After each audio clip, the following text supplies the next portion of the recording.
Ladies and gentlemen, you're watching News Now, and this is a continuous coverage of the Delhi Dangal, Delhi Assembly elections. All eyes are now on the outcome of Delhi Assembly elections, and counting of votes is currently underway. The Bharatiya Janata Party is leading with 42 seats in the national capital as per the early trends that are currently being seen on Election Commission's website. Meanwhile, the Aadmi Party, which was aiming to win Delhi for the third time, is trailing. Aadmi Party chief Arvind Kejriwal is in a tight contest with BJP's Parvesh Verma, and it's a neck-to-neck fight. However, Aadmi Party's Atishi is trailing against BJP's Ramesh Biduri from the Kalkaji constituency. In fact, the Aadmi and the BJP are engaged in a high-stakes battle for the Delhi polls, from SOPs to payout schemes to allegations and counter-allegations. Aadmi Party, BJP and the Congress Party have left no stone unturned to woo the voters. However, the picture looks rather grim for the Congress Party, as the party is yet to open its account. It's a sad commentary on the affairs of the party. The grand old party is staring at a bleak and blank future if the trends are anything to go by. Now, if the BJP manages to maintain its lead in Delhi, will it be the final lid on the India alliance, which already saw infighting between the Aadmi Party and Congress during Delhi elections? Go across to our guest who's joining us. Pankaj Pachure, senior journalist and broadcaster. Thank you very much, Mr. Pachure, for joining us on ET. Now we're seeing, as of the latest trends, Arvind Kejriwal from the Aadmi Party trailing by over 200 votes, and at the same time, we're also seeing Pravesh Sahib Singh leading from the Aadmi Party, from the Bharatiya Janata Party's fold. How do you really analyze and see this election? Is it going to be a wave election, and what are the three key messages that the Delhi electorate is sending out as far as the leads that we're seeing is concerned?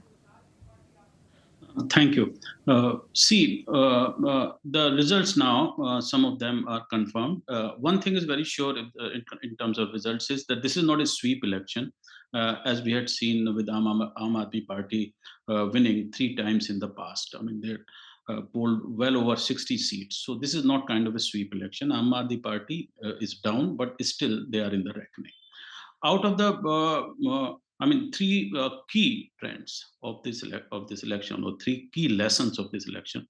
Number one, that the Prime Minister led this election campaign. Number 2, the RSS is back to supporting the BJP in Delhi, and their cadre is now not supporting the Aam Aadmi Party.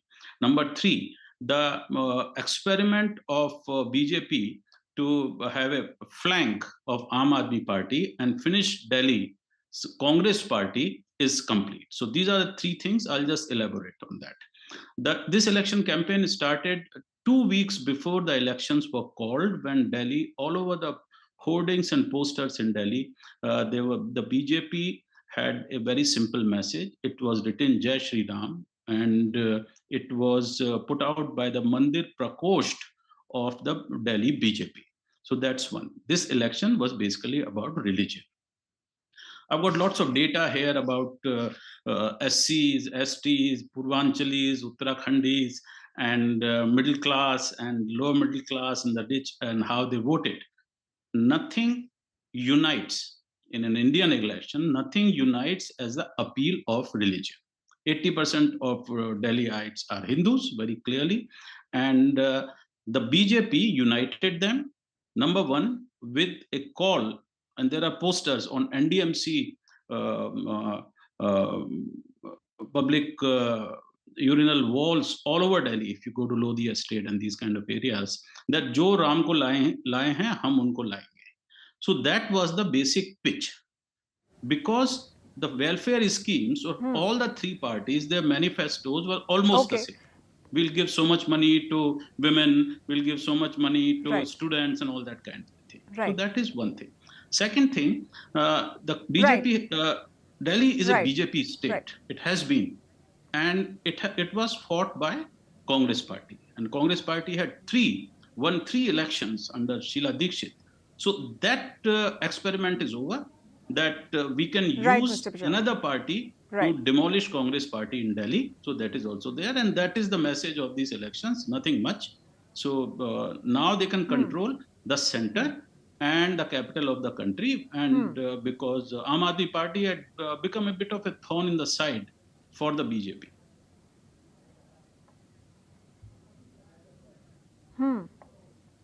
Okay, Mr. Pachure, you have brought in very many interesting points on the commentary that this election really talks about with respect to the Aam Aadmi Party, with respect to BJP. You are stating that this has been about religion. I'd, however, disagree on that a little bit, and I'll come to that point in just a bit. But let's first talk about the Congress Party. I mean, the kind of results or the leads that we're seeing, Congress scoring a 0, it's a rather tragic commentary on the grand old party. And we also saw Priyanka Gandhi Vadra just a short while back saying at 11 a.m., at 10:55 a.m., that we haven't seen the results. Can the Congress now have a resurgence? Of course, we've been talking about how the Congress needs to introspect, but a 0, I mean, that's as bad as it can be. This is not the first time Congress got a 0 in Delhi, and they know it very well. Their vote percentage has gone up a bit from 4%. I think they are now clocking over 10%.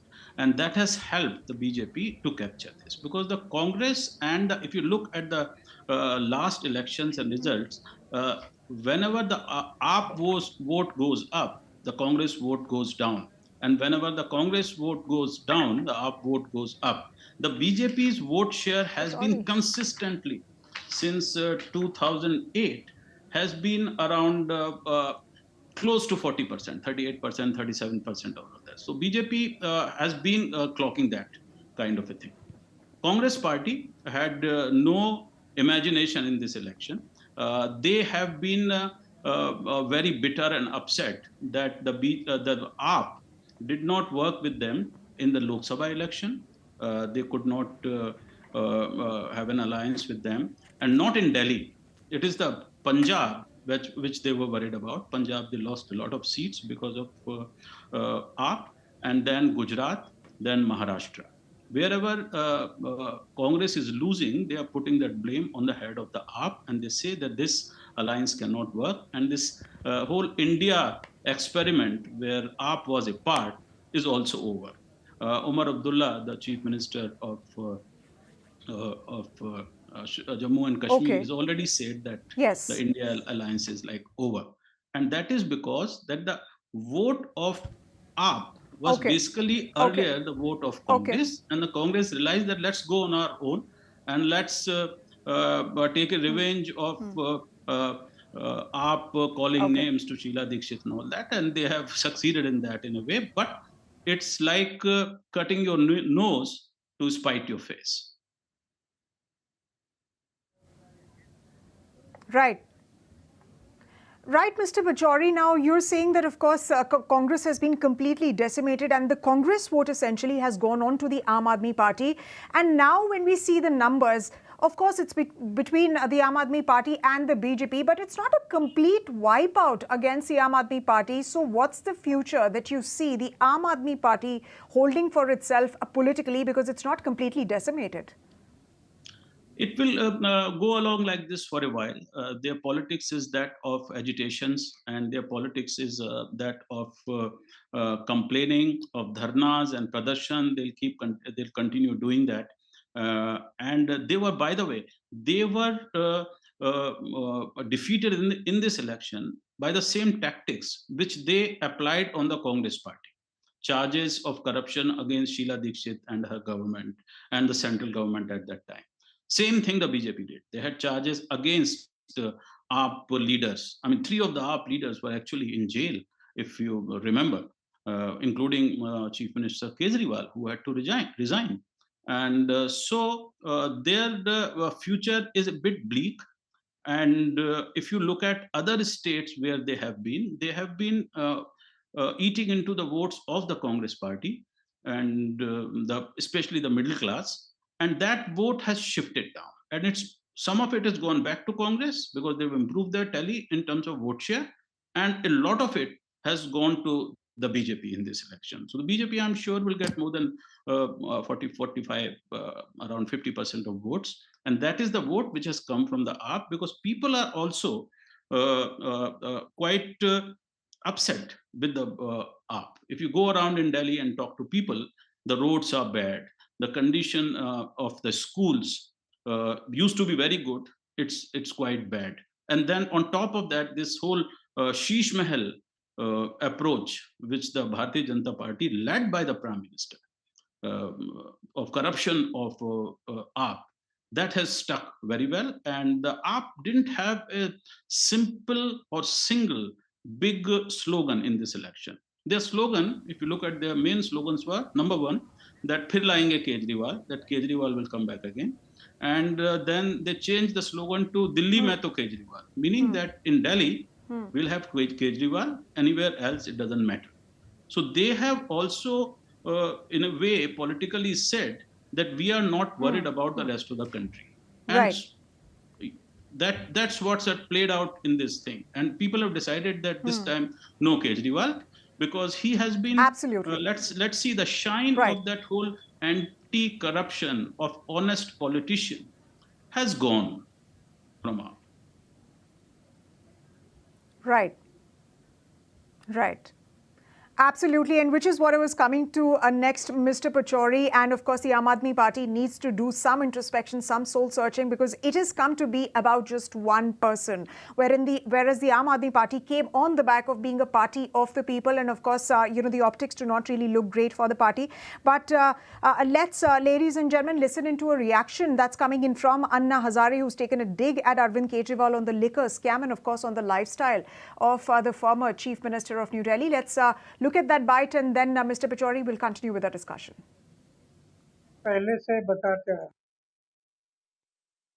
कि चुनाव लड़ते समय उम्मीदवार का आचार शुद्ध होना, विचार शुद्ध होना, जीवन निष्कलंक होना, जीवन में त्याग होना और अपमान करने की शक्ति होना, ये गुण अगर उम्मीदवार में है तो मतदारों को विश्वास आता है कि हमारे लिए कुछ करने वाला है।